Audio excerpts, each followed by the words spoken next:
오늘은 오력에 대해서 이야기하겠습니다. 오력이라고 하는 것은 우리가 이제 수행에 반드시 필요한 5가지 마음의 힘이고, 동시에 수행하면서 계속 키워가는, 성장시켜가는 대표적인 좋은 마음의 요소들을 이야기를 합니다. 이 5가지 마음의 요소들을 뭐냐면 알아차림, 즉 사띠, 사마디, 정진, 노력, 또는 우리가 이거 빨리어로 위리아라고 합니다. 위리아, 신심, 지혜, 이 5가지입니다. 사띠, 사마디, 위리아, 신심, 지혜. 사띠, 알아차림은 자 지금 며칠 계속 얘기하고 있습니다. 이게 가장 기본이 되는 거고 중요한 부분이니까, 특히 이제 일단 제가 호두마을에서 법문을 할 때는 기본적으로 법문의 내용이 처음 수행하시는 분들에게 어느 정도 좀 이렇게 포커스가 맞춰져 있기 때문에 더 이렇게 알아차림에 대한 얘기를 많이 합니다. 이 알아차린다라는 것이 어떤 것인가에 대해서 스스로 체험적으로 이해하는 것이 가장 중요하고 반드시 그게 필요하지만, 그 이전에 이제 어느 정도 이렇게 본인이 이치적으로 좀 이해를 할 필요가 있기 때문에 이야기를 많이 하는데요. 알아차림과 사띠는 같은 말인데, 사띠가 이제 빨리어죠. 빨리어는 들어보셨는지 모르겠는데, 옛날 부처님 당시에 인도에서 사용했던 언어 중에 하나입니다. 이렇게 인도가 다민족 여러 나라가 이렇게 함께 있던 곳이었으니까 언어가 굉장히 많았는데, 부처님이 주로 이제 법문을 하시고 일반 사람들을 대할 때 사용하셨던 언어가 빨리어라고 합니다. 역사적으로 봤을 때. 그래서 이제 이게 지금은 이 언어가 남아 있지는 않지만, 우리가 보통 아는 남방 불교의 경전을 니까야라고 하는데, 이게 이제 빨리어 경전이거든요. 그럼 이제 이 비파사나가 남방 쪽 중심으로 계속 이제 개발되어 오고 전승되어 온 수행 방법이다 보니까, 이 수행을 할 때 우리가 책을 읽을 때나 이 수행을 중심으로 하는 센터 이런 데서 수행을 하다 보면 이게 가끔씩 빨리어를 듣게 돼요. 이제 사띠라는 것도 이제 빨리어인데, 어원 자체는, 이 단어의 어원 자체는 기억한다라는 것, 잊지 않는다라는 것입니다. 근데 우리가 수행적인 측면에서는 어떤 의미로 이걸 파악을 해야 되는가 하면, 자기 자신의 몸과 마음에서 실제로 일어나는 것을 대상으로 지켜보는 이 일을 하는 것을 잊지 않도록 하자, 이런 의미로도 할 수 있겠습니다.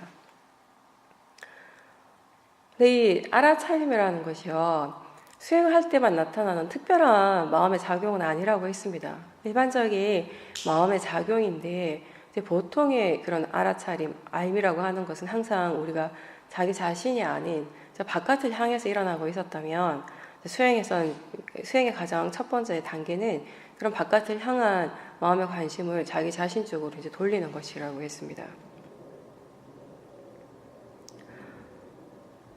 몸에서 지금 무엇이 일어나고 있고 마음에서는 어떤 일들이 일어나고 있는지 이렇게 관심을 가지고 거기에 대해서 생각을 하는 순간 우리는 사띠를 할 수 있는 것입니다. 초보자들은, 아직 사띠가 잘 되지 않는 분들은 질문을 많이 하십시오. 그 질문하는 순간은 알아차림이 있습니다.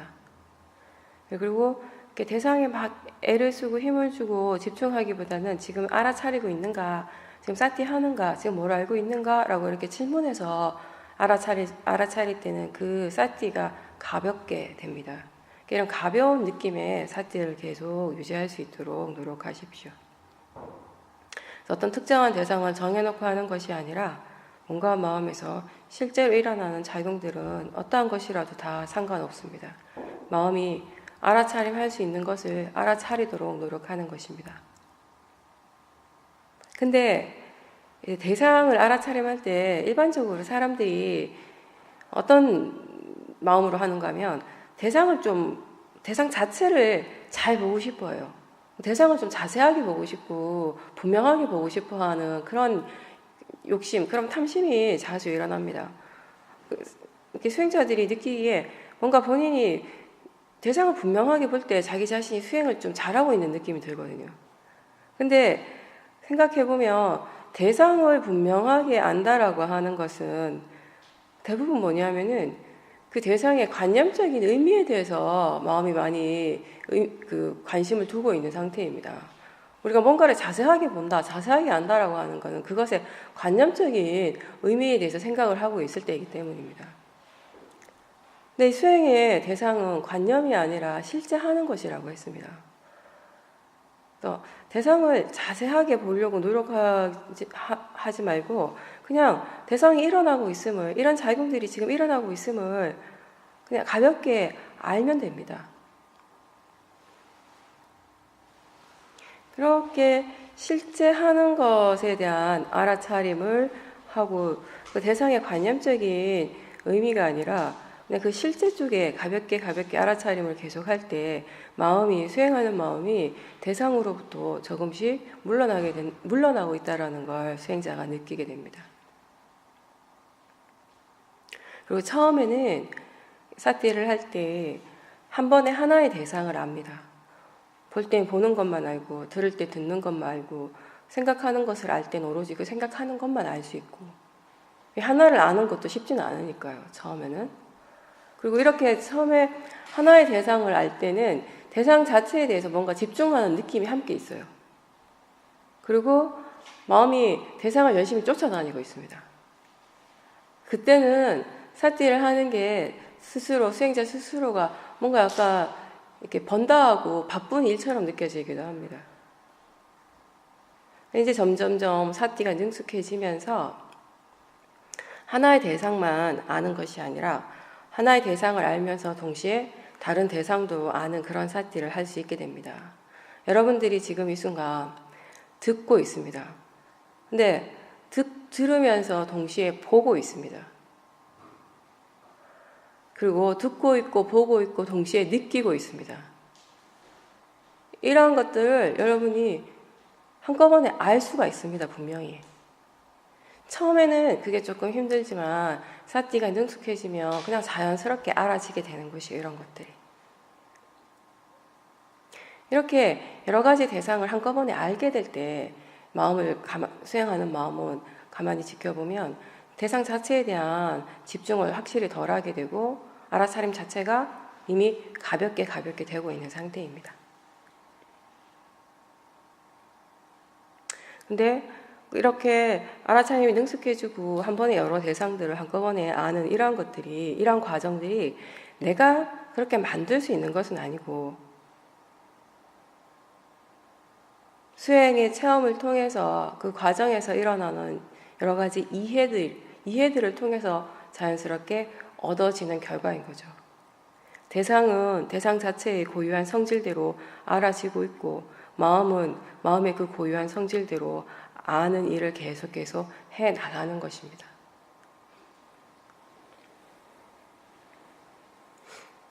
수행자들이 알아차림할 때 우리의 마음이 기본적으로 관념에 치우치고 있습니다. 확실히.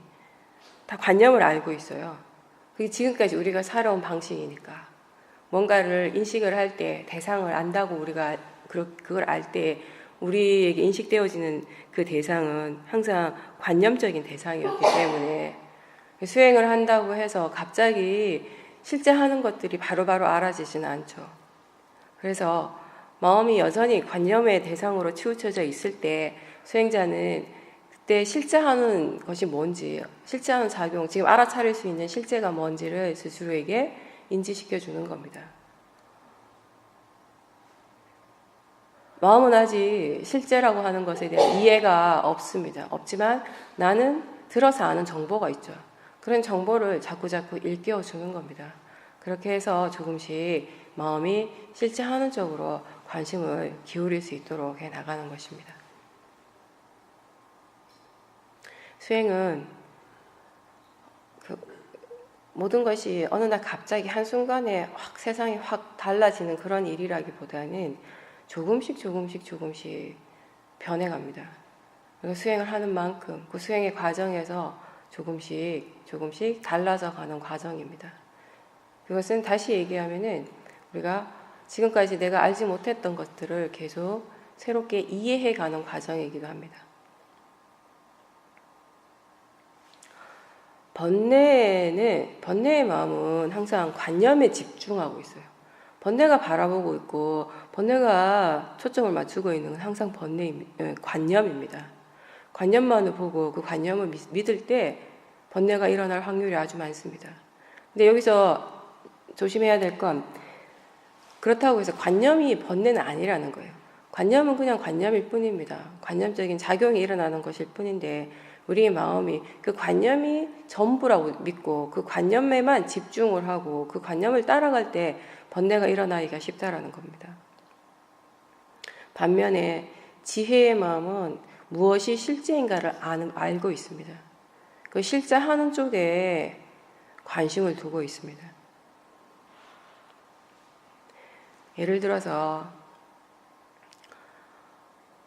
만약에 어떤 사람이 지금 생각 때문에 괴롭다면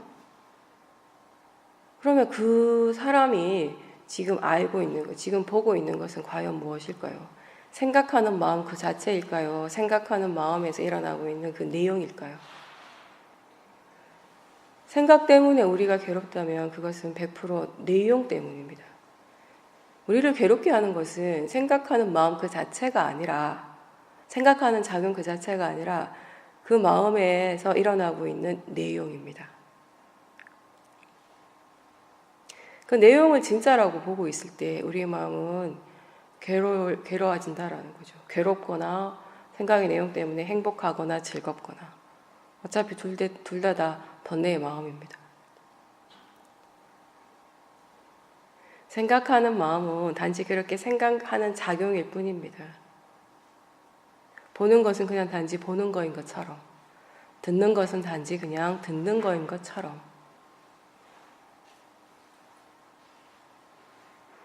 생각하는 작용 그 자체에 우리가 거기에 화가 나야 하고 괴로워야 할 이유가 따로 있지는 않습니다. 그렇지만 그 내용에 집중하고 있을 때, 그 내용만을 보고 있을 때 거기에는 화가 날 일도 있고 탐심이 일어날 일도 있고 즐거워하고 행복해야 될 일도 있고 여러 가지가 있습니다.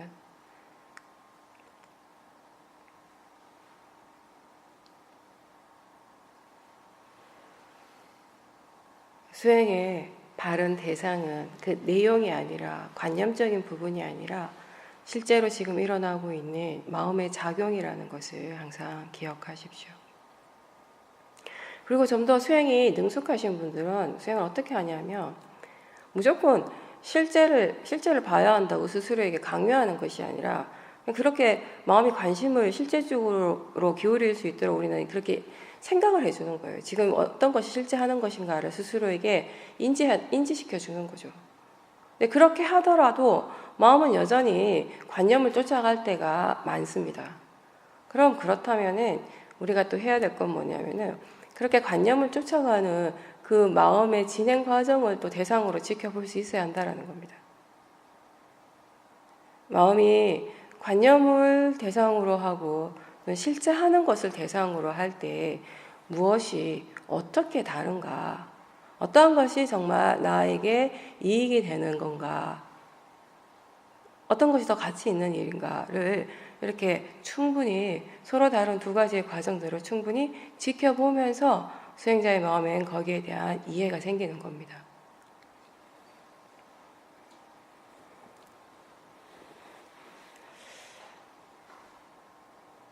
부처님께서는 번뇌로부터 완전히 벗어나는 길, 자유로워지는 유일한 길은 그 번뇌에 대해서 바르게 분명하게 이해하는 것이라고 했습니다.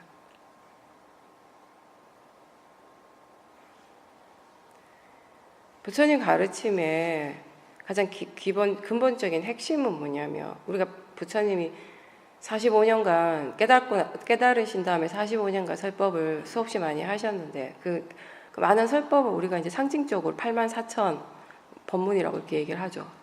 근데 그 법문들의 모든 그 근간이 되는 것은 뭐냐면은 결국 고를 말씀하셨어요. 괴로움, 두카. 그리고 그 고로부터 벗어나는 길, 고로부터의 해방.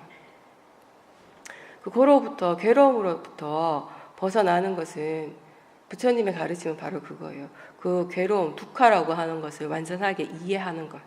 그렇게 이해할 때 가능하다라는 것입니다.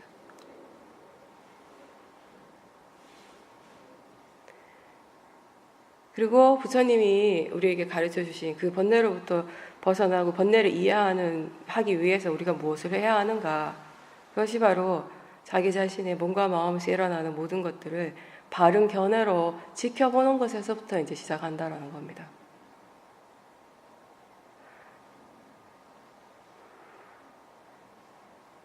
자신에게서 일어나는 그런 괴로움, 번뇌의 마음들을, 그런 고통을 회피하는 것이 아니라, 피하지 말고 싫어하지 말고 없애려고 하는 것이 아니라 일단 자기 자신에게서 일어나는 그런 괴로움, 고통을 그것을 직면하는 것에서부터 시작을 합니다. 근데 그런 것들을 직면하기 위해서 반드시 필요한 것이 뭐냐면은 바로 바른 견해입니다. 사람들은 누구나 다 자기 자신의 약점, 지금 자기 자신에게서 일어나는 힘든 마음, 번뇌의 마음 이런 것들을 보는 것을 두려워합니다. 보고 싶어 하지 않죠. 그건 왜 그런가 하면은 그런 마음들을 결국 나와 동일시하기 때문입니다.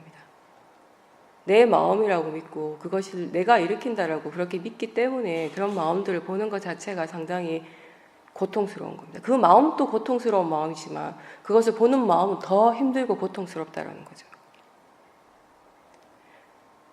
고통스러운 마음 그 자체를 우리가 지금 바로 없애거나 안 일으킬 수는 없지만 우리가 할 수 있는 최선의 방법은 그런 마음들이 일어날 때, 그런 괴로움이 일어날 때 적어도 그거를 지켜보는 마음은 번뇌가 없도록 하라는 것입니다. 그게 이제 수행에서 가장 중요한 부분의 핵심인 거죠. 지켜보는 마음에 번뇌가 없을 때, 탐심이나 진심이 없을 때, 바른 견해, 무엇이 일어나더라도 그 괴로움조차도, 그런 강한 번뇌의 마음조차도 대상으로 볼 때, 자연적 이치로서 일어나는 마음으로서 받아들이고 볼 때 우리는 그것을 직면하는 것입니다. 그렇게 충분히 지켜볼 때 거기에 대한 이해가 생겨나기 시작한다라고 하는 것이 바로 부처님의 말씀입니다. 그것이 결국 부처님께서 당신 스스로 어떻게 고통에서 벗어날 수 있는가, 그 방법적인 면을 우리에게 가르쳐 주신 거죠.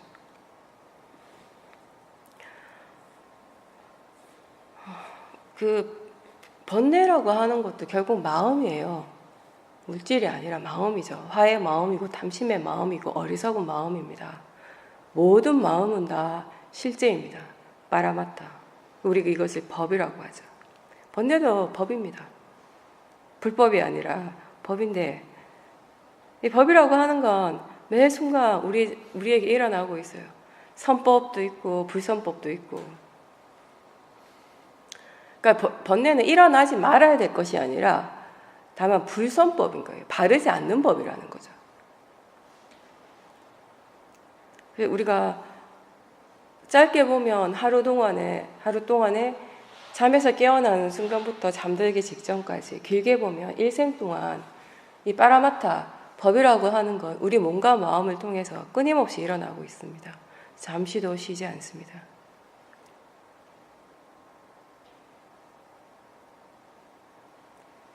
근데 이렇게 법이라고 하는 것이 매 순간 우리에게 일어나고 있지만 그것에 대한 지혜, 법에 대한 지혜가 우리에게 잘 일어나지는 않습니다. 왜 그런가 하면은 아직 우리의 마음에 견해가 바르지 않기 때문에, 그것을 바르게 지켜볼 만한 마음의 힘이 아직 갖춰지지 않았기 때문에, 보는 마음에, 수행하는 마음, 지켜보는 마음에 여전히 번뇌가 강하게 일어나고 있기 때문일 겁니다.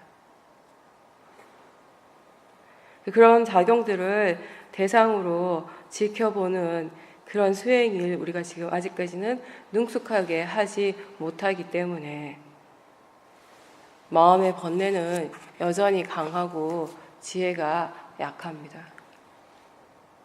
근데 그 지혜의 힘을 키워갈 수 있는 것은 어떤 특별한 지름길이나 따로 어떤 왕도가 따로 있는 것이 아니라 새벽에도 말씀드렸지만 바른 견해로 계속 사티를 유지하고자 노력하는 것, 그것이 전부입니다.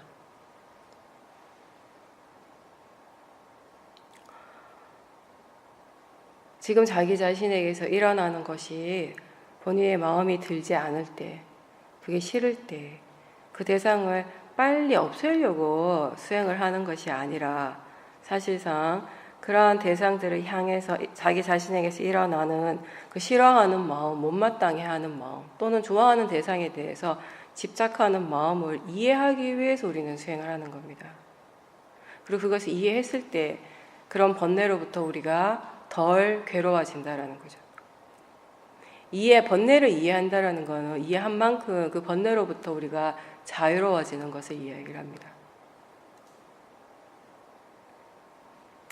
그래서 위파사나 수행자는 대상을 빨리 없애기 위해서, 대상을 빨리 사라지게 하기 위해서 관찰하는 것이 아니라 대상과 마음을 이해하기 위해서 지켜본다라는 것을 기억하십시오. 옛날에 한 20몇 년 전인가? 20년 전쯤에 위파사나 수행이 우리나라에 처음 이제 소개되고 막 이럴 때 유명한 책 제목 중에 하나가 보면 사라진다 이런 책이 있었어요. 근데 이제 제가 예전에 그때는 이제 뭘 모르고 읽었는데 나중에 미얀마 가서 이제 수행을 하고 가만히 그 책이 생각이 났는데 그때 든 생각이 뭐냐면 안 봐도 사라지는데 꼭 봐서 사라진 것이 아니라요. 내가 봐서 그것이 그 대상이 사라진 게 아니라 대상의 성질이 원래 그렇습니다. 일어난 것은 반드시 사라지게 되어 있습니다. 일어난 것이 항상한 건 없거든요. 대상이 그 자체의 성질대로 일어나고 그것이 사라지는 성질대로 사라지게 되어 있습니다. 그게 바로 모든 조건 지어져서 일어나는 모든 것들의 기본적인 성질, 무상이죠. 무상한 성질. 근데 그것이 그 대상 자체의 성질이 무상하기 때문에 사라진 건데 내가 봐서 얘가 사라졌다 이렇게 생각하면 이게 바로 어리석음인 겁니다.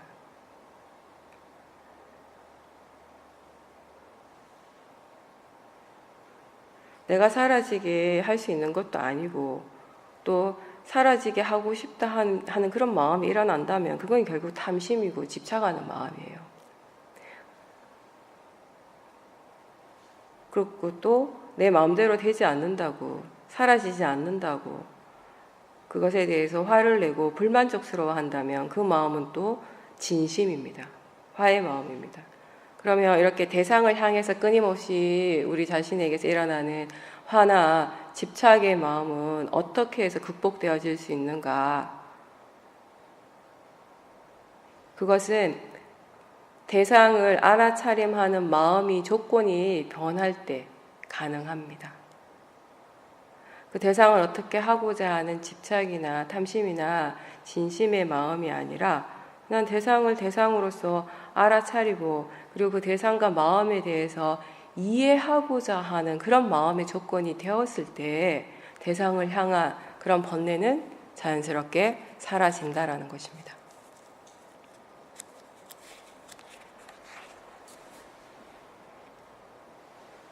그리고 이제 그 오력의 두 번째는 사마디입니다. 사마디. 보통 사마디라고 하면 이 말은 대부분 수행자들에게 집중하고 관련된 단어예요. 강하게 집중했을 때 바로 일어나는 마음이 이제 사마디가 되거든요. 근데 사마디는 그렇게 집중해서 일어나는 사마디도 있지만 위파사나 수행에서도 사마디를 이야기를 합니다.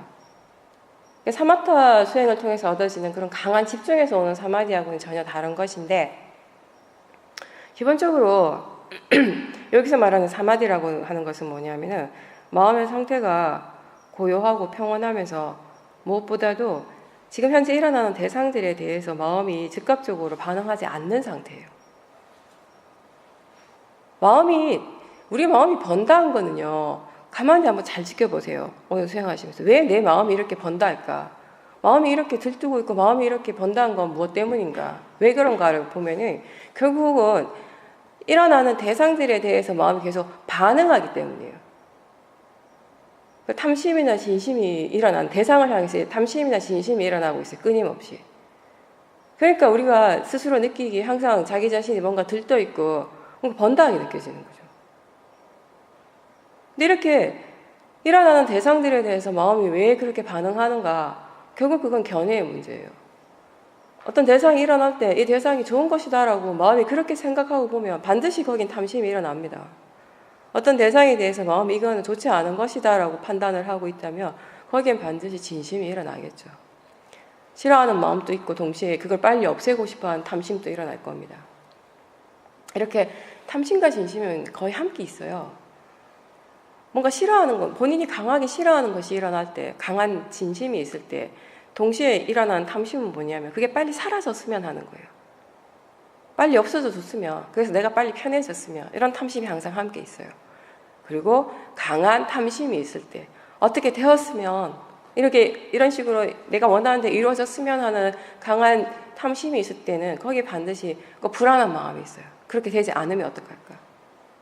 불안하고 두려워하는 마음, 그런 것들은 또 다 진심이 되는 거죠. 위파사나 수행은 그 수행의 특성상 하나의 대상에 마음이 고정되어 있지 않습니다. 왜냐하면 실제 한다라는 것, 실제 하는 그 파라마타의 특성 자체가 무상하다라는 것이에요. 우리가 불교에서 말하는 무상고 무한은 결국 뭐냐면 이 실제 하는 법의 특성을 얘기하는 겁니다. 실제 하는 법이라고 하는 건 다양하죠. 화의 마음도 실제 하는 법이고, 생각하는 마음도 실제 하는 법이고, 보는 마음도 실제 하는 법이고, 알아차린 마음도 실제 하는 법입니다. 이 각각의 실제 하는 법이 지 자체의 자연적인 성품을 가지고 있어요. 화의 마음은 화의 마음 특유의 성질이 있어요. 탐심의 마음은 탐심의 마음만이 가지고 있는 특유한 성질이 있습니다. 지혜의 마음은 지혜의 마음이 가지고 있는 그 자체의 성질이 있고, 근데 이 모든 법에 공통적인 특성이 또 있다는 겁니다. 모든 실제하는 법에 다 적용되는 특성은 뭐냐면 바로 무상고 무아라는 것입니다. 그래서 다시 얘기하면 실제하는 법은 항상하지 않고 계속해서 찰나찰나 변한다라는 거죠. 하나의 마음이 일어나서 하루 종일 쭉 가는 것이 아니라 순간순간 일어나고 사라지고 일어나고 사라져요. 대상 또한 마찬가지고. 근데 계속 뭔가가 이렇게 변화하는데 그 변화하는 걸 지켜보는 건 뭔가 바쁘지 않을까? 뭔가 번다하지 않을까? 거기서 어떻게 마음이 고요해질 수 있을까? 처음에는 그런 의문이 생겨요. 근데 이 의문이 어디에서 풀어지는가 하면 수행자의 마음이 견해가 충분히 발라졌을 때, 어떠한 대상이 일어나고, 아무리 수많은 대상들이 일어나고 사라지더라도 이 대상의 기본적인 성질은 결국 공통적인 거 하나입니다. 지금 이 순간 알아진다라는 것. 마음이 그것을 이해하는 순간 어떠한 대상에 대해서도 마음은 끌려가지 않고 어떠한 대상에 대해서도 마음은 동요하지 않는다라는 것입니다. 그냥 알아지는 것으로 알 뿐이지. 그게 전부가 되는 거죠. 그 순간에 수행자의 마음이 고요하고 편안해지는 거죠. 그리고 또 한 가지 말씀드리면, 위파사나 수행에서는 마음이 고요하고 편안해지는 걸 그렇게 중요하게 생각 안 해요. 고요해지고자 수행하는 것이 아니기 때문에. 우리 사람들이 마음의 고요한 상태에 대한 집착이 의외로 강하거든요. 또 특히나 수행자들은. 그게 집착이 생긴다라고 하는 거는 기본적으로 그 상태에 대해서 좋아하는 마음이 있죠. 그 상태를 굉장히 좋은 것이라고 이미 생각을 하고 있기 때문에 집착을 하는 겁니다. 근데 우리가 마음의 성질의 측면에서 본다면요.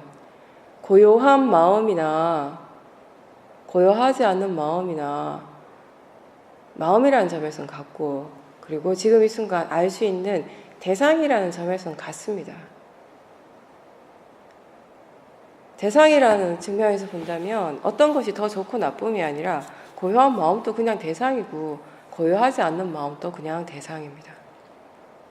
마음이 고요하지 않을 때 그 고요하지 않는 것에 대해서 싫어하는 마음을 일으킬 것이 아니라 그것이 단지 대상이고 자연적 이치라는 그런 바른 견해로서 지켜보는 것이 수행의 전부고요. 마음이 고요할 때 그 고요함에 대해서 좋아하고 집착할 것이 아니라 그 고요함 또한 마음이라는 걸 아는 겁니다. 그 고요한 마음 또한 대상이고 대상이고 자연적 이치라는 것을 알면서 지켜보는 것이 수행의 전부입니다.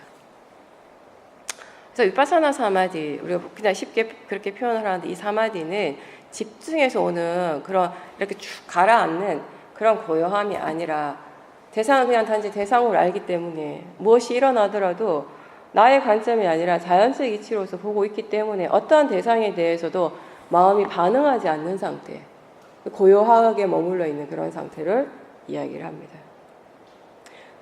수행적으로 볼 때 그런 상태는 지혜가 일어나기에 굉장히 좋은 상태입니다. 그렇게 견해가 발라서 마음이 차분해지고 고요해졌다면 그 다음에는 우리가 지혜가 일어날 수 있는 수행을 계속 닦아갈 수 있는 아주 좋은 기회예요. 근데 대부분 수행자들이 이 기회를 그냥 날립니다. 왜? 이 고요함을 좋아하거든요. 고요함을 좋아하는 순간 그건 번뇌예요. 제가 항상 얘기했지만 어떠한 탐심도요, 좋은 탐심은 없어요. 탐심은 그냥 탐심일 뿐이라는 거, 단지 번뇌일 뿐이라는 거. 고요한 상태, 대상에 반응하지 않고 고요한 상태가 되었다는 건 그 과정에서 마음의 질이 굉장히 좋다라는 것을 의미하는 거예요. 마음에 어떤 지혜가 있었기 때문에 가능한 일입니다. 근데 그 상태가 되었을 때 마음이 고요하다고 아는 순간 수행자의 마음에 그 상태 자체에 대한 탐심이 일어난다면 그 좋은 마음의 상태가 무너진 거죠, 사실은. 근데 본인이 그걸 모르는 거죠.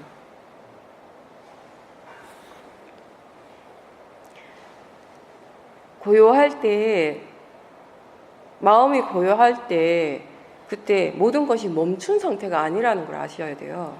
대상이 멈춰서 고요한 것이 아니라 견해가 발라서 고요한 상태거든요. 그 상태에서는 마음이 아무리 우리가 느끼기에는 굉장히 그게 고요한 것처럼 느껴져도 정신과 물질의 그 실제하는 현상들은 계속 일어나고 있는 중이에요. 그거 자체가 멈춘 상태는 아니라는 것입니다. 그렇다면 수행자는 그 순간에도 계속 일어나고 있는 실제하는 법을 계속 지켜봐야 하는 거죠. 그래서 우리가 이 위파사나 사마디에 이렇게 얘기하죠. 고요하지만 단순히 고요함만 있는 상태여서는 안 된다라는 거. 고요하되 수행하는 마음이 계속 깨어 있어야 한다는 거. 이게 중요합니다. 이렇게 깨어 있을 때 수행하는 마음이 이렇게 그 순간 고요한 상태에서도 실제 하는 법에 대해서 계속 깨어 있을 때 지혜가 일어날 수 있다는 겁니다. 그 고요할 때 그 고요함을 대상으로 알아차림하십시오. 그 고요함을 대상으로 알아차림하는 것이 힘들다면 자꾸 고요함이 빠지려고 하거든요. 왠지는 모르겠지만 우리는 대부분 한 99%의 수행자들은 고요함을 좋은 것이라고 믿고 있습니다. 자기 자신도 모르게. 왜 좋아할까요? 몰라요. 왜 좋아하는지도. 그냥 좋거든요. 그런 상태가 되면 마냥 좋습니다. 누구나 다. 그때 그 고요함을 바로 대상으로 알아차리도록 노력하고 그게 잘 되지 않고 자꾸 고요함에 빠지면 고요함을 알아차리고 있는 그 알아차림을 알도록 노력해 보셔도 됩니다. 그리고 세 번째가 위리야. 이건 우리가 노력, 정진이라고 하는데 경전에서는 바른 노력에 대해서 부처님이 항상 하시는 고정된 그 구절이 있어요. 왜냐하면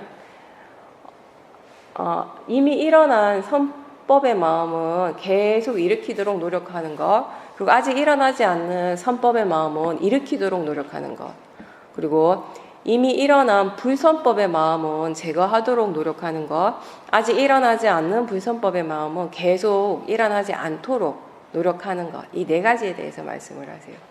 이제 수행에서의 노력이라고 하는 것, 바른 노력은 가장 핵심은 뭐냐면은 수행을 꾸준하게 해 나가는 힘, 그런 에너지를 얘기를 하는 거예요. 근데 제가 왜 이 노력의 부분을 노력이 정진이라고 표현을 하기보다는 위리아라는 빨리어를 쓰냐면요.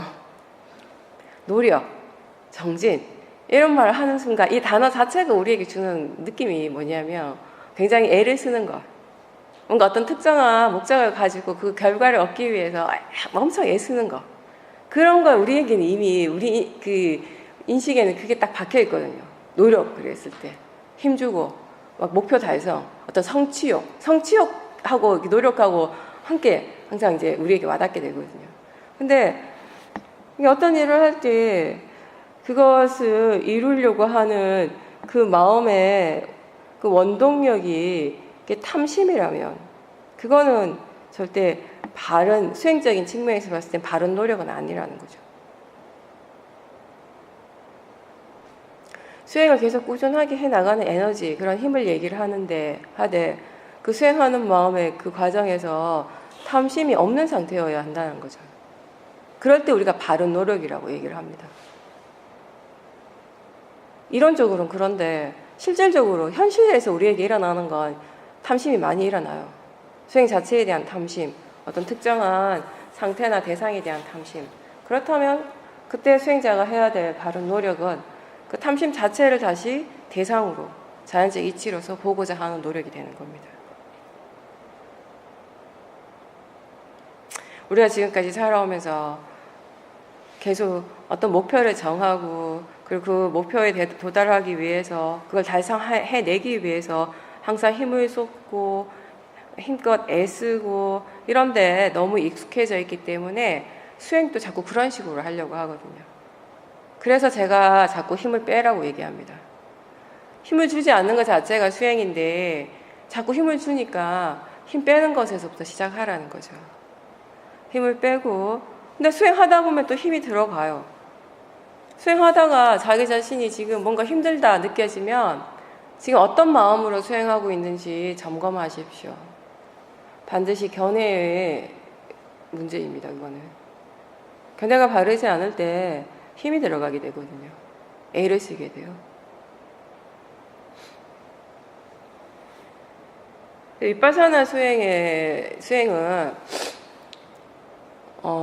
우리가 어떤 한 지점에서 한 포인트에서 어떤 폭발적인 에너지를 막 쏟아붓는 그런 수행은 아니에요. 그렇게 하는 방식의 수행도 있긴 하지만 위파사나는 아니라는 거죠. 위파사나는 꾸준함이 생명이에요. 어떻게 보면. 제가 맨날 굵고 짧게가 아니라 가늘고 길게 가는 거라고 이렇게 얘기를 하는데 짧게 볼 때는 새벽에 잠에서 깨어나는 순간부터 잠들기 직전까지 하는 일이 되는 거고 길게 볼 때는 우리가 죽는 순간까지 깨어있는 것. 그게 이제 바로 수행이라는 거죠. 이렇게 꾸준하게 해 나가야 되는데 한 번에 한 순간에 너무 많은 힘을 줘버리면 필요 이상의 힘을 써버리면 예를 들어서 대상을 막 자세하게 보고 싶어하는 마음 때문에 어떤 특정한 수행적인 체험을 막 하고 싶어하는 그런 마음 때문에 필요 이상의 힘을 한꺼번에 많이 써버리면 금방 지칩니다. 몸과 마음이 금방 지쳐요. 여러분들이 이렇게 법당에서 가만히 앉아서 수행만 하고 있는데 저녁이 되면 힘들고 피곤한 거는 힘을 적절하게 사용하지 못했기 때문에. 왜 힘을 적절하게 사용하지 못했는가 하면은 결국은 수행하는 마음의 견해가 아직 바르지 않기 때문인 겁니다. 누구나 다 처음에 수행을 할 때는 힘을 주게 돼 있어요. 수행을 어떻게 하는 건지 잘 모르니까 힘부터 주는 것이 익숙하니까. 그러니까 지금은 그렇게 힘주고 있음을 자주자주 알아차리는 거죠. 그렇게 해서 힘을 빼주는 겁니다.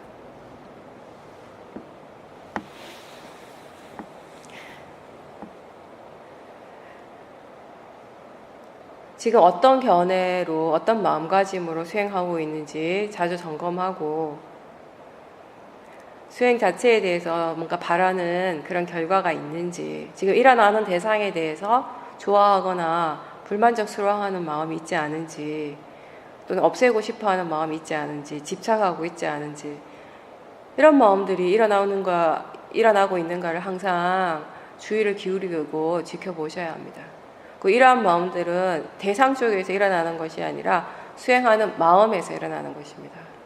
그래서 수행하는 마음 쪽에 더 관심을 기울이라고 하는 겁니다. 지금 자기 자신에게서 일어나고 있는 수행의 어떤 상태라고 하는 것은 내가 원해서 얻어지는 것이 아니라 그런 상태가 될 조건이 갖춰진 만큼만 일어나는 것입니다. 우리가 나의 관점에서 보면 일어나서는 안 될 것들이 많은 것 같지만 법의 이치의 관점에서 본다면, 자연적 이치의 관점에서 본다면 지금 이 순간 일어나는 모든 것들은 일어나야 할 것만 일어나고 있는 것입니다. 일어날 조건이 갖춰진 것들만 일어난다라는 것입니다.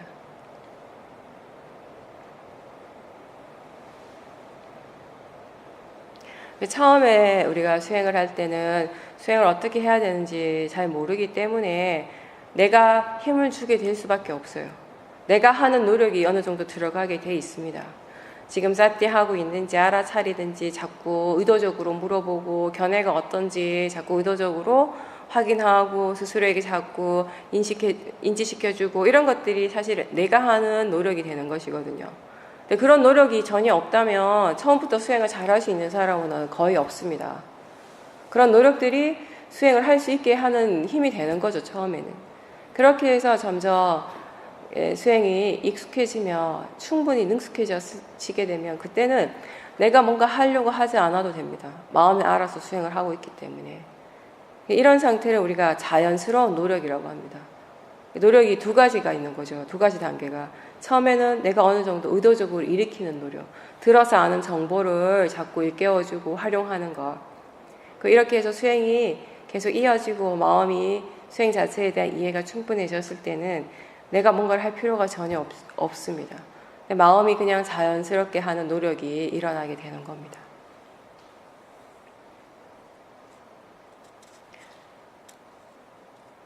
그렇게 이제 수행을 계속 해 나가시는 건데, 수행할 때 본인이 지금 마음이 얼마만큼 힘을 주고 있는지를 살펴볼 수 있다면 좋아요. 그걸 이제 살펴볼 수 있게 되면 수행자가 뭘 알게 되냐면요. 생각보다 본인이 많은 힘을 주고 있습니다. 정말 이거 막 힘을 많이 줘서 스스로 느끼는 그런 순간뿐만 아니라 본인 별로 힘을 안 주고 수행하고 있는 것 같은데, 그때도 지금 수행을 어떻게 하고 있는가 수행하는 마음 쪽을 유심히 살펴보면 의외로 힘을 많이 주고 있거든요. 그럼 그럴 때 꼭 조금 힘을 빼줄 수 있어요. 수행에 능숙한 사람들은 그런 식으로 수행을 한번 해보십시오. 지금까지 본인이 힘을 주는 것보다 힘을 조금 더 빼고, 그렇게 해도 사띠 할 수 있다면 그런 식으로 하시면 되는 거예요. 근데 사람들은 힘을 너무 많이 주거나 또는 힘을 너무 많이 주고 있으니까 힘을 좀 빼라고 하면 또 너무 많이 빼버려요. 아무것도 하지 않고 가만히 있어요. 그 다음에는 졸아요. 양극단을 자꾸 왔다 갔다 하는 거죠. 그런 이제 시행착오를 사실은 많이 겪습니다. 그렇게 하다가 보면 마음 스스로가 어느 정도의 마음의 힘이 수행하는데 적절한가를 좀 찾아가는 거예요. 그 적절함에 대해서. 바르게 위리아를 사용한다라는 거, 수행에 필요한 적절한 적절한 그 노력의 정도를 수행자의 마음이 어느 정도 아는 것이거든요. 근데 그 적절함을 이해하는 것은 다른 사람이 가르쳐줘서 알 수 있는 것은 절대 아니고, 각자 마음의 적절함이 다 다르기 때문에, 그 내 마음이라 하더라도 그 마음의 상태에 따라서 또 다르기 때문에 그때그때 달라지는 것이기 때문에요. 수많은 수행적인 체험을 통해서 수행자가 조금씩 이렇게 터득해 가는 거죠. 이러한 부분들을. 그런 것들에 대한 이해가 생길 때 우리는 그 사람이 수행을 잘한다, 능숙하게 한다, 이렇게 얘기를 하는 겁니다.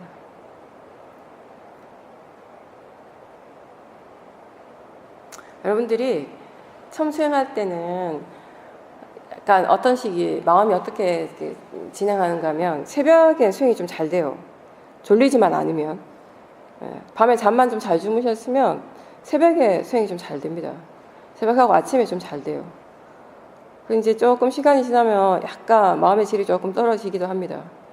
이제 결정적으로 점심 먹고 나면은 최악이 됩니다. 잠깐 졸리고 수행이고 뭐고 조느라고 정신없어요. 그래서 부처님께서 경전에 보면 수행자가 반드시 갖춰야 될 덕목 중에 하나가 음식의 적정 양을 아는 것이에요. 그게 꼭 나옵니다. 저녁 안 먹는다고 점심을 너무 많이 드시면 그 포만감 때문에 수행을 잘 못해요. 그 또한 탐심이거든요. 그래서 오후에 이제 수행을 하고 자선도 하고 행선도 하고 이제 저녁이 좀 이제 해가 지려고 이러면 이제는 거의 죽기 살기로 내가 수행을 하는 건지 그냥 끌려가는 건지 이런 분들이 계실 거예요. 너무 피곤한 거예요. 막. 엄청 피곤함을 느끼세요. 대부분 사람들이. 그래서 제가 어제 인터뷰 시간에도 얘기했지만 아무것도 안 하고 주는 밥 먹고 가만히 있는데 왜 그렇게 피곤한가. 근데 이거 한번 보세요. 정말 내가 수행을 하고 있다면, 수행을 지금 바르게 하고 있다면, 그래서 새벽에도 수행하고 오전에도 수행을 하고 오후에도 수행을 하고 저녁에도 수행을 하고 있다면 마음의 질이 점점 좋아질까요? 나빠질까요? 어떤 것이 정석이에요? 이론적으로는. 이론적으로는 너무 분명한데 왜 이게 현실적으로 잘 안 되는가. 그죠? 내가 수행하거든요. 안 하는 건 아니에요. 하기는 하는데 왜 마음의 질이 좋아질 때도 있지만 특히 아직 이제 수행이 능숙하지 않은 분들은 하기는 하는데 왜 시간이 지날수록 오후로 가고 저녁으로 갈수록 마음의 질이 떨어지는가. 많은 부분이 위리아하고도 관계되는 것이에요. 우리 필요 이상의 너무 많은 에너지를 사용하기 때문에 지치게 되는 거죠. 그리고 거기에는 그렇게 필요 이상의 에너지를 쓰는 건 아직까지 마음의 자연적 이치에 대한 이해가 없기 때문에 아무리 내가 힘주지 마세요 해도 힘줍니다. 마음이 아직 이해하지 못하기 때문에 어쩔 수가 없는 거예요. 어느 정도는. 근데 다만 그렇게 힘주고 있을 때 최대한 힘주고 있음을 알아차리라는 거죠. 그렇게 알아차리는 순간은 힘이 좀 빠지게 되니까. 예전에 제가 미얀마에서 수행할 때, 셔민센터에서 수행할 때 저희 사야도께서 한국 수행자가 오면 항상 하시는 말씀이 있었어요. 처음 오는 수행자들한테. 너무 잘하려고 하지 마. 수많은 세계 각국에서 수행자들이 다 오는데요. 사야도가 보시기에는 유독 한국 사람들이 수행 잘하고 싶어하는 탐심이 너무 강하다는 거죠. 그래서 꼭 한국 사람들 오면 꼭 하시는 말씀이, 첫 말씀이 너무 수행 잘하려고 하지 말라고. 수행 잘하려고 안 하면 잘할 거라고. 항상 그러셨어요. 너무 잘하려고 하니까 못하는 거라고. 그러면서 또 하시는 말씀이 한국 사람들은 수행뿐만 아니라 다 너무 잘하려고 하는 거예요. 먹는 것도 잘 먹어야 되고요. 잠도 잘 자야 되고 맨날 와가지고 불만이에요. 음식이 어떻고 식당에서 잠을 너무 춥고 추우면 너무 춥다고 난리고 더우면 너무 덥다고 그러고 모든 게 자기한테 자꾸 완벽해지고 싶어하고 이런 불평불만이 유독 많다고. 왜 그럴까요? 네. 수행하는 마음에 그렇게 탐심이 있으면 힘이 들어가고 그렇게 힘을 주고 수행할 때는 내가 힘들어. 내가. 탐심, 번뇌라고 하는 건 다른 사람을 힘들게 하는 것이 아니라 자기 자신을 힘들게 하는 겁니다. 사실. 다른 사람이 나를 힘들게 하지 않아요. 내 마음이 나를 힘들게 하지. 내 마음의 번뇌가 나를 힘들게 하는 거죠. 괴롭게 하는 거. 그리고 이제 네 번째는 신심입니다. 신심, 믿음이죠. 이 부분은 길게 하려고 하면 엄청 길고 짧게 하려면 또 짧은데 기본적으로 종교라고 하는 것을 얘기를 할 때 모든 종교의 가장 그 기본 중에 하나는 베이스가 되는 것 중에 하나는 믿음이에요. 종교의 그 믿음은 대부분 이렇게 종교에서 보면 어떤 신이라고 하는 그런 초월적인 존재에 대한 믿음? 근데 이 믿음은 약간 맹목적인 부분이 있습니다. 맹목적이라고 하는 거 왜 그런가 하면 내가 그것에 대해서 완전하게 알지 못하지만 믿는 거죠. 근데 이제 불교에서의 믿음이라고 하는 것은 어떤 그런 신에 대한 초월적인 존재에 대한 그런 믿음이 아니라 본인 스스로 직접 체험을 하고 그 체험을 통해서 이해를 했을 때 그게 정말 자기 자신에게 이익이 되고 이게 정말 바르다라는 것이 분명해질 때 그때 일어나는 마음이다라고 이렇게 표현을 합니다. 부처님은 이렇게 딱 말씀하세요. 본인 스스로가 아직 그것에 대해 잘 알지 못하는데 확실하게 알지 못하는 것에 대해서 어떻게 믿냐? 그게 육득 믿겨지냐? 믿음이라고 하는 건 어떻게 일어나는가? 기본적으로 그것에 대해서 내가 분명한 이해가 있어야 한다는 것이에요. 이해를 바탕으로 일어나는 믿음이 진정한 믿음이라는 거죠. 그래서 불교에서의 믿음, 신심은 항상 지혜와 균형을 이루는 겁니다. 지혜 없는 믿음을 맹목적이라고 하시고 굉장히 그거 경계하라고 하셨어요. 그건 어리석음이라고.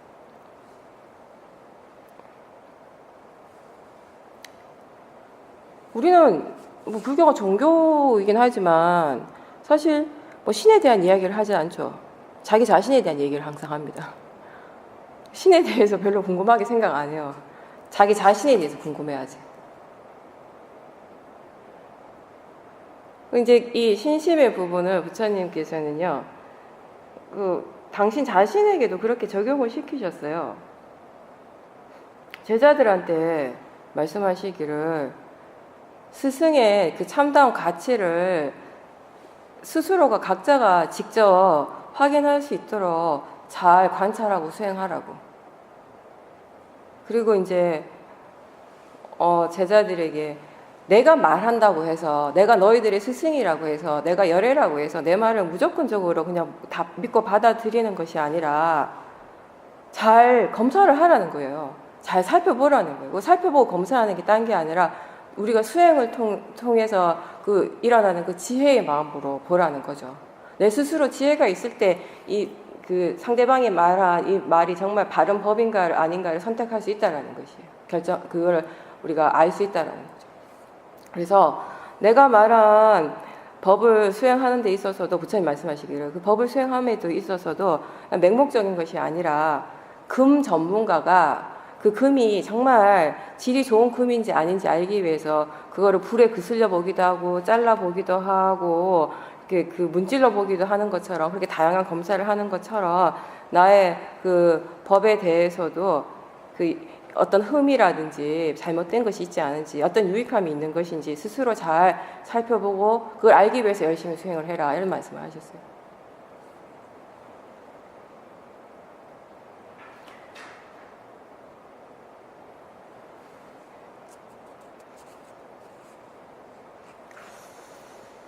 그럼 수행을 하기 위해서 사실 우리가 반드시 부처님에 대한 믿음이 반드시 있어야 된다 이건 아니거든요.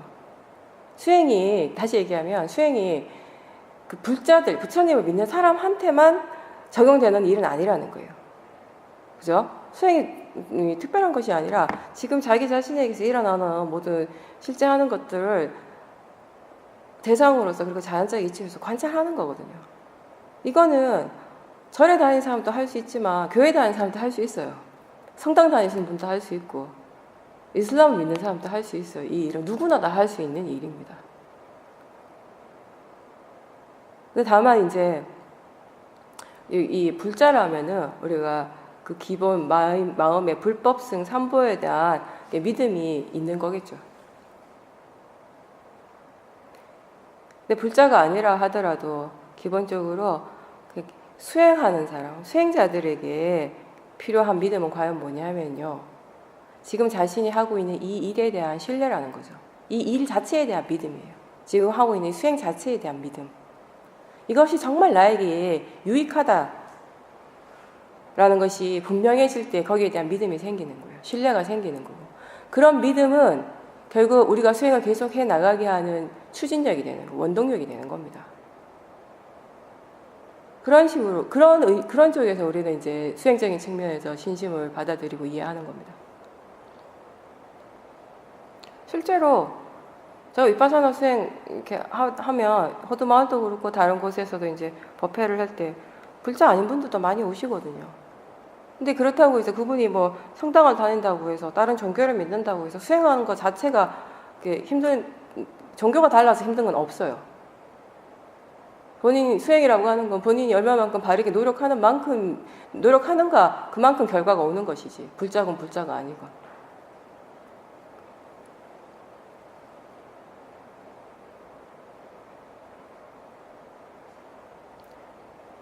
그런 부분들이 이제 불교에서 말하는 신심에 관한 부분입니다. 결국 이제 사실은 어떤 존재에 대한 어떤 믿음을 강조하지 않죠. 불교라고 하는 것이. 부처님의 가장 근본적인 가르침은 스스로 바르게 수행하라는 것이에요. 자기 자신에 대해서 바르게 이해하라는 것입니다. 근데 이제 오랜 세월을 거쳐서 이제 불교라고 하는 것이 점점 그런 불교 자체, 부처님께서 가르쳐 주신 그 근본적인 그 가르침도 있지만 또한 어떤 종교적인 측면도 조금씩 더 부각되기 시작하면서 믿음에 대한 신심에 대한 부분들도 다른 종교와 비슷해진 부분도 있죠. 그런데 정말 부처님이 처음에 말씀하신 우리가 초기 경전을 바탕으로 볼 때 신심이라고 하는 건 바로 그겁니다. 우리가 바르게 이해했을 때 일어날 수 있는 마음이라는 거. 그 다음에 이제 마지막으로 지혜입니다. 지혜는 불교에서는 부처님께서 지혜를 세 가지 종류를 말씀하십니다. 문해와 사해, 수해, 문사수 이렇게 하는데, 문해는 들을 문자를 쓰는 거예요. 들어서 아는 지혜, 바른 정보. 지금 여러분들이 여기 오셔가지고 법문을 듣고 수행에 관한 책을 읽는 거, 이런 모든 것들이 문해를 얻는 과정입니다. 여기 며칠 법문을 듣다가 보니까 지금까지 내가 알지 못했던 새로운 정보들이 생기잖아요. 그리고 그러한 새로운 정보들이 수행을 하는데 바른 길로 이끌어주는 데 도움을 주죠. 근데 이 문해는 사실은 자기 자신의 그 지혜라기보다는 다른 사람의 지혜를 잠깐 이렇게 빌려 쓰는 거죠. 그래서 이 지혜라고는 하지만 굉장히 얕은 지혜. 문해만 가지고는요, 우리 삶 속에 수행이 적용이 되기는 좀 힘듭니다. 이게 어느 정도냐면, 그냥 들을 때는, 아, 좋아. 아, 좋은 말이야. 공감을 해요. 충분히 공감은 합니다. 딱 거기까지.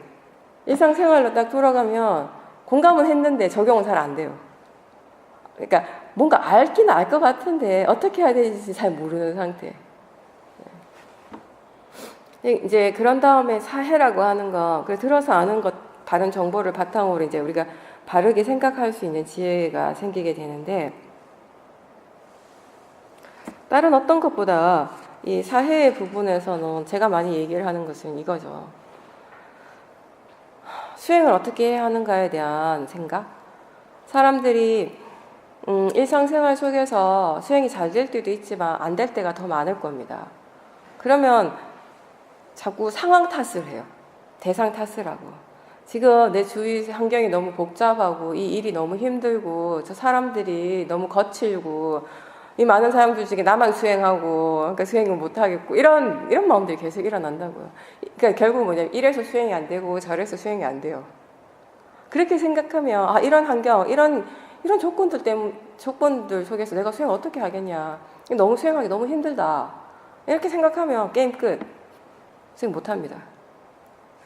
그때 할 수 있는 바른 생각은 뭐냐면요, 그렇다면 그런 상황들 그런 조건들 속에서 수행은 도대체 어떻게 해야 하는 것인가? 어떻게 할까? 수행을. 생각을 어떤 방향으로 하는가가 우리의 마음이 어떤 식으로 진행하는가에 대해서 결정적이거든요. 이거 못하겠다 하면 못하는 것이 되는 거고요. 어떻게든지 할 수 있는 쪽으로 관심을 기울이고 하고자 한다면 그 방법을 찾아낼 수 있다는 것이고요. 그냥 쉽게 포기할 것이 아니라 이런 상황에서 도대체 수행을 어떻게 해야 되나 이렇게 생각할 수 있다면 그건 바른 생각입니다. 그러면 그렇게 생각하면 이제 많은 정보가 있는 사람들이 그때 유리해져요. 문해가 있는 사람들이. 자기 자신에게 지금 통찰의 지혜는 아직 없습니다. 그런 상황에서 어떻게 해야 되지 생각해 본들 뭐가 생각나겠어요. 본인이 한계가 있으니까. 근데 그럴 때 나는 잘 모르겠지만 들어서 아는 정보들이 이제 떠오르는 거죠. 아 맞아, 법문에서 이런 게 있었다, 이런 상황에서 이렇게 수행하라고, 졸릴 때는 수행을 이렇게 하라고 그랬고, 생각이 너무 많이 일어나서 도저히 수행이 안 될 때는 이런 식으로 이렇게 노력해보라고 했지, 다른 사람들과 대화할 때는 이렇게 수행을 하라고 했지, 그런 것들이 이제 떠오르게 되는 거죠. 그럼 그렇게 떠오르는 것들을 스스로 이제 한 번씩 해보는 거죠. 실제로 이제 삶 속에서 적용을 시켜봐요. 되기도 하고 안 되기도 하죠. 되면 계속하고 안 되면 또 바르게 수행하는 사람들은 안 된다고 실망하는 것이 아니라 왜 안 되는가에 대해서 본인 스스로 좀 관심을 기울이셔야 돼요. 수행이 잘 되면 잘 되는 대로, 수행이 안 되면 안 되는 대로 그것이 왜 그럴까라고 하는 기본적인 궁금함, 관심이 굉장히 중요한 부분이에요. 수행하는 데 있어서. 그런 게 별거 아닌 것 같아도 길게 보면은 지혜가 일어나는 어떤 삭을 틔우는 일을 하기 때문에 자기 자신에게서 지금 일어나고 있는 것에 대한 궁금함. 수행이 잘 되면 잘 되니까 좋아. 안 되면 또 안 되네. 역시 난 해도 안 돼. 실망. 이게 아니라 잘 되면 잘 되는 이유가 있을 거라는 거예요. 조건이 있다는 거예요. 그 조건이 저 바깥에서 있는 것이 아니라 자기 자신에게서 일어나고 있습니다. 그 조건은. 마음의 조건이 어떤 것인지, 뭔가 마음에 어떤 조건들이 지금 수행이 잘 되게 하는지에 대해서 궁금해하고 관심을 기울이라는 거고, 수행이 안 될 때도 마찬가지예요. 또 안 되네. 난 역시 안 돼. 이게 아니라 자괴감을 가지고 실망하고 뭐 수행 자체를 뭐 이렇게 싫어하는 마음을 일으킬 것이 아니라 왜 안 되는가? 지금 마음의 상태가 어떻기 때문에 수행이 안 되나? 지금 견해가 어떤가? 뭔가 마음이 어떤 조건 때문에 수행이 지금 바르게 안 되는가? 그런 것들에 대해서 궁금해 할 수 있어야 된다는 거죠. 거기에서부터 이제 지혜가 일어날 수 있다는 겁니다. 그리고 이제 마지막이 수혜. 수혜는 수행을 통해서 이제 얻어지는 지혜. 이거 우리가 통찰지라고 얘기합니다. 궁극적인 지혜죠. 결국 우리를 번뇌에서 벗어날 수 있게 해주는 것, 번뇌로부터 자유롭게 해주는 것, 이 통찰의 지혜입니다. 수행을 통해서 얻어지는 지혜. 통찰의 지혜라고 하면 사람들은 뭔가 되게 대단한 지혜만을 생각하는데, 깨달음, 열반을 얻는 지혜? 그거 다 통찰의 지혜 맞습니다. 근데 우리는 여기서 지혜란 말을 굉장히 많이 써요. 이때 지혜는 어떤 거냐면요. 자기 자신에게서 일어나는 것에 대해서 뭔가 하나라도 아주 그것에 대해서 분명하게 아는 것, 분명하게 이해하는 것, 그거 우리는 다 통찰지라고 얘기를 합니다. 처음부터 빵 터지는 큰 지혜는 안 일어나요. 대부분. 지혜도 서서히 증장되는 것이거든요. 개발되는 것입니다. 처음 지혜가 일어날 때는 그 지혜의 힘이 별로 크지는 않습니다. 근데 이 지혜가 더 큰 지혜가 일어나는, 또 다른 지혜가 일어나는 조건이 되는 것이에요. 이 점에서 중요한 거죠. 이렇게 조금씩 지혜를 키워가는 것이에요. 그래서 사소한 것 같이 보이지만, 별거 아닌 것 같이 보이지만, 지금 이 순간 뭔가 실제 하는 것에 대해서 의심 없이 분명하게 이해하는 어떤 마음이 일어났다면 그건 우리가 다 지혜라고 부릅니다. 그렇게 이해하시면 돼요. 그러니까 부처님께서는 법문을 하실 때 45년간 모든 법문들의 공통적인 내용이 결국 이 무상에 대해서 말씀하시고 무아를 말씀하셨어요. 무아에 대해서 계속 말씀하시다가 결정적으로 마지막에 반열반 드시기 직전에 한 이제 법문이 대반열반경이라고 있습니다. 부처님 돌아가시기 직전에 한동안 이렇게 몇 달간에 걸쳐서 법문하신 걸 다 모아놓은 건데, 그리고 돌아가시고 난 다음에 장례 의식이라든지 그런 것들 어떻게 이제 했는지에 대한 내용이 다 들어있는데, 마지막에 부처님께서 남기신 유훈이 뭐냐면 자기 자신을 의지하라고 하셨어요. 실컷 무아라고 말씀하시다가 자기 자신을 의지하라고. 무아는 안 왔다거든요. 계속 안 왔다 하시다가 갑자기 그리고 나는 낫다요, 낫다. 자기 자신 낫다디빠라고요. 자기 자신에게 의지하고 자기 자신 섬으로 삼아라. 그리고 법에 의지해라. 법을 섬으로 삼아라. 이렇게 말씀하세요. 그러니까 옆에 있던 부처님 제자가 아마 안한존자실 거예요. 그러면 자기 자신에게 의지하고 법을 의지한다라는 거 어떤 의미입니까? 라고 부처님께 말씀드리죠. 그러니까 부처님의 대답이 신수, 신법 이 네 가지를 대상으로 알아차림을 계속 유지하는 것이다. 이렇게 말씀하십니다. 네, 오늘 여기까지 하겠습니다.